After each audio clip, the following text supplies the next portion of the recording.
Good evening. I hope everybody is doing well. We've got enough arguments, whatever, around the world. Let's come together, united rather than divided.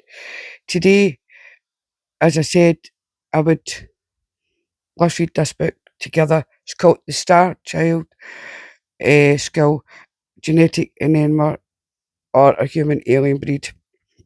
And it's by Lloyd Pye. Obviously, eh, it's, it's a dedication to my mother, Nina Pye, who died giving me birth.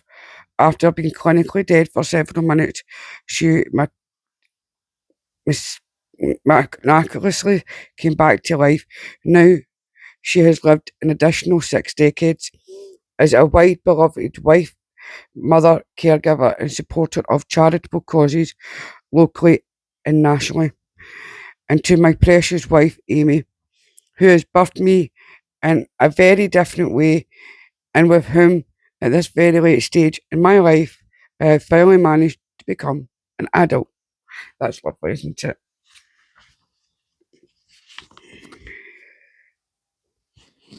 It's talking about acknowledgements.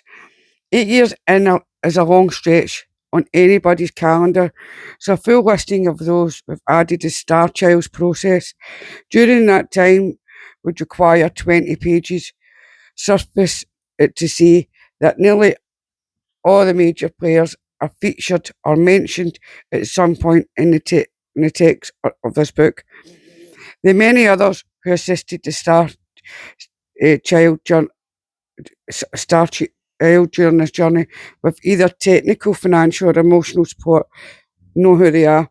A lot of people, I was kind of scanning through it the other day when I made that video I put out recently. Um, and it's a lot of character names. They're obviously changed for reasons. I wish I could mention everyone by name, but in my last book, I thanked everyone I could or think of 75 people, yet I still failed to mention a dozen who let me, they were hurt by being omitted. Rather than attempt the impossible this time, I will err on the side of caution and thank everyone collectively, sincerely, in the wise words of William Shakespeare. I can no other answer make but thanks, and thanks, ever thanks. And I deeply appreciate each and every contribution for the help. Obviously, now I know that he's got another book. We'll read it. Preface. All great truths begin as blasphemies. George Bernard Shaw. For 8 years I've struggled to get a remarkable skill recognised and taken seriously by a scientific community, reluctant to grant even a silver of credibility to anything lacking their official sanction. Them approaching it objectively is indeed as blasphemy, though their scepticism is prominent as preface, not just for the usual excuse of um, windowing out of all too frequent bogus claims, but to avoid having to challenge their own cherished beliefs. Yet, because the skull is so ripe with potential to change history and so solidly documented by numerous testing procedures, science must be and must remain at the forefront until the issue is resolved, one way or the other, up or down, win or lose. I think a lot of people get into this sort of field. They find it difficult to get their foot in hand, and especially when they find new things, medically or things like this. Um, and you've got all the big players like the pharmaceutical companies, and they're not interested because what they say goes, sort of thing. Is we all know that. Um, Through the text of this book, dozens of grayscale illustrations are placed as near as possible to where they optimally should appear and the natural flow of events. Each reader is free to view the photos or read their captions out of sequence. I will try, hopefully, you'll be able to see the pictures when it comes to the pages of this is very interesting. I like things like this.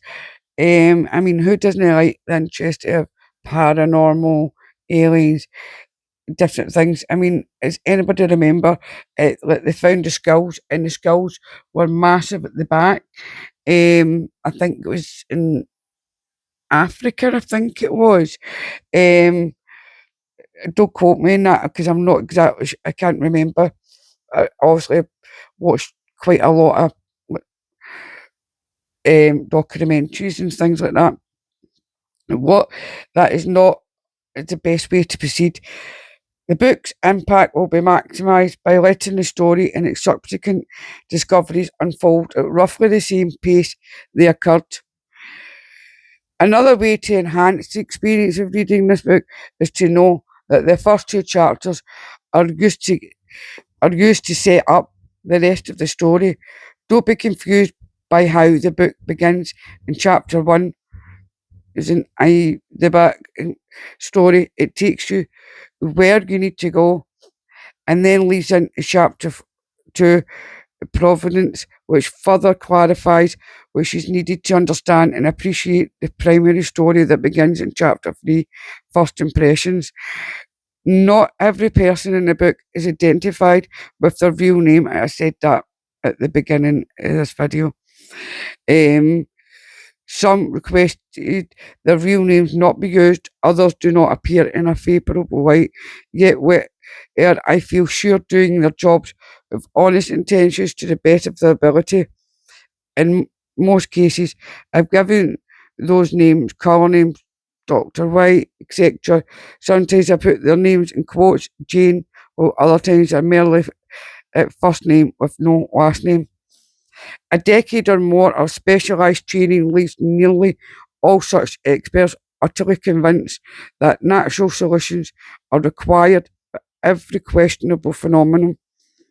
I've come to view their blinkered perception of the world with a reasonable degree of sympathy, enough to avoid naming names, and it might be hurtful with no other purpose than to be hurtful. It's not that when you finger names or it's like it's without saying something. If you don't say something, it's like you know what you know what he's meaning by that. It's like if you say something, it could hurt in either direct whatever words you're using could hurt somebody either way, um, meaningful or not. Um, this book is constructed to be easily accessible to everybody from teenagers to octogenarians. Therefore, it is not clogged with references, footnotes, or endnotes. The literary thicket often used by academics to prove there are academics ample information about anything I mention or discuss is readily available in libraries and on the internet, so cluttering the text with footnotes and references seem redundant. Lastly, any work of this nature must be of necessary to be a largely product of memory, supported by notes jotted during and after meetings, letters, emails, and other communications, and that relate to the events to skip it, to take it. In every case, I have able to be true the essence of scenes and encounters as they occurred. In any areas of facts that might be found herein and solely responsible, and I've brought to my attention, obviously, at Lloyd.com, Lloyd Pie, uh, mm, so, Lloyd.com, will be corrected in future editions. Obviously, he did say about the backstory and everything there. I like this wee quote, and A straight line may be the shortest distance between 2 points, but it is by no means the most interesting. A quote from Doctor Who. My fate. I absolutely love Doctor Who. 900 years ago. Her name doesn't matter. We assume she was Raramuri, an ancient tribe of Native Americans known today as the Tarahumara. They lived in the northwest Mexico, 100 miles southwest of today's Chihuahua, close to the Copper Canyon, Mexico's version of Arizona Grand Canyon. The area sprawls across a high desert where baking heat is common throughout each of the year. I have heard that. Heard Mexico is beautiful, but at the moment, please do not go to Mexico. Um, it's like you can't get in and you won't get out because there's a war going on at the moment. Everyone in her time and place would know what heat did to corpses, would probably made her think about the abandoned mine tunnel. Its ever present coolness would have been inviting to a desert dweller as a place to spend eternity.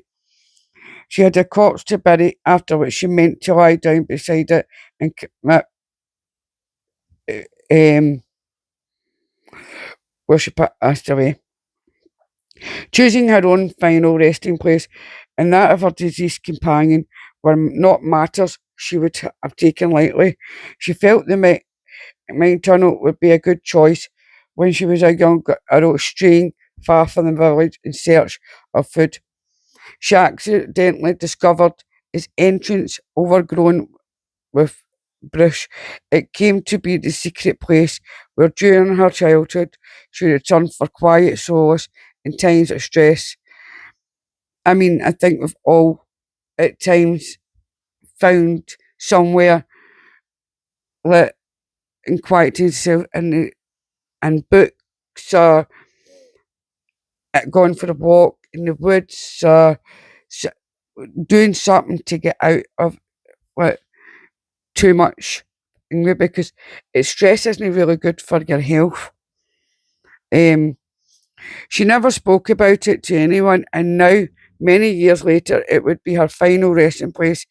From there, if the Amens were correct, she would join her deceased family and friends and would be reunited with her beloved. She crept away well before dawn, so no one in the village would know which direction she took. Along worn paths between arid ravines, she went high into the hills surrounding the village.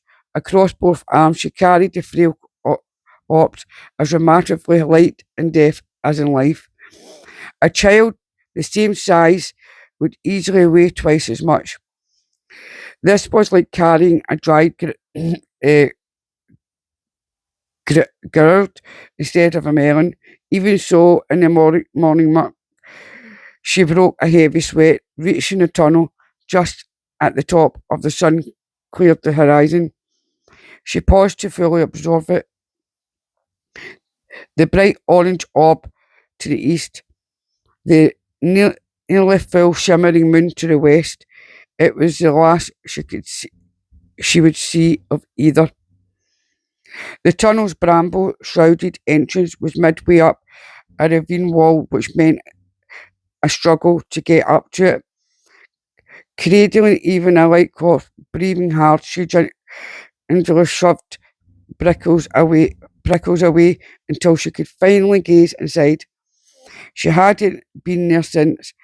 She couldn't recall. Too many years had passed. She was glad to see it, as she remembered, and not for the first time that day. Tears of grief and remembrance stung her weary eyes. As always, the overgrowth couldn't stop the early risen sun from illuminating the main shaft well beyond the entrance. She was able to carry her charge 50 paces before losing too much light. To take a secure step, she lay her burden down and sat beside it to rest, letting her eyes fully adjust to the enveloping dimness. By the time her breathing normalised, She could see, as during a half moon night, more than enough for what she had to do. Choosing the tunnel she had driven by instant and faded memory, but once inside she realised it was ideal for her needs. People from her village would search for her, but they could only locate the opening if they chose the correct ravine, which was one among hundreds, and then noticed her tracks leading up to the bush covering its entrance. That didn't seem likely unless she was incredibly unlucky. More important for her peace of mind was that scavengers were likely to find them either. They were far enough inside the mine's entrance that the air surrounding them was quite still. No odour or carrion would seep out far enough for even rats to smell it. If neither people nor rats could find them and reinforce or find them, they could be there forever. That knowledge eased her grief and reinforced that she was doing the right thing. She had a small wooden spade strapped to her back, one she used when tilling fields of maize. She'd done all the jobs of the moon, tiling and planting, harvesting and grinding, cooking and cleaning, and loving it uh, too. Her life had been good, hard but good. She had a brave husband who died defending their village against marauders from the south. She fought beside him, receiving an axe blow to the left side of her head. She nearly died from that, and after it healed, she was never quite her old self. Everyone said so. She also lost her oldest son in the battle that took her husband and nearly killed her. Later, her two remaining sons died from fevers. She was alone and lonely when her beloved came into her life, giving her a reason to breathe again, to work hard and to thrive. Now, as before, she was alone and heartbroken, but no longer able to face that grim reality. Besides, what did it matter when she died? Death was inventable and nothing to fear. She was old enough to be at peace with that. She would never, she never expected her life to end by her own hand, but she couldn't imagine anyone ever expecting to die that way. Expecting or not, the obligation she had set for herself was upon her, so she rose refreshed by her rest to orient herself for digging. She chose to align the grave on the tunnel's long axis, so that if anyone did manage to locate them, they'd be found lying together side by side. In life, our dearly beloved had possessed the largest part of her heart. In death, that should and hoped it would continue uninterrupted. If anyone found him later, her devotion would be clear. That was, and and you think when you love somebody so much, it's heartbreaking. I remember when my gran lost my grandpa because we all expected my gran to go first. It was my dad's mum, but my dad's dad passed away first. Because obviously she was in hospital when he passed. Ended up getting taken down the stairs and then up the stairs, and he passed away in his sleep. And then a couple of years later, she passed. So now they're together again. Um, and it's it's sad when that happens, when you lose your partner, or a child. Um, it's heartbreaking knowing that she felt that way, or anybody feels that way. They feel as if they've not got anything else to live for. At the moment, I'll leave it there, and we'll continue on with this story because there's so much here. So I'm only going to read wee bits and pieces at a time because it's quite a big book.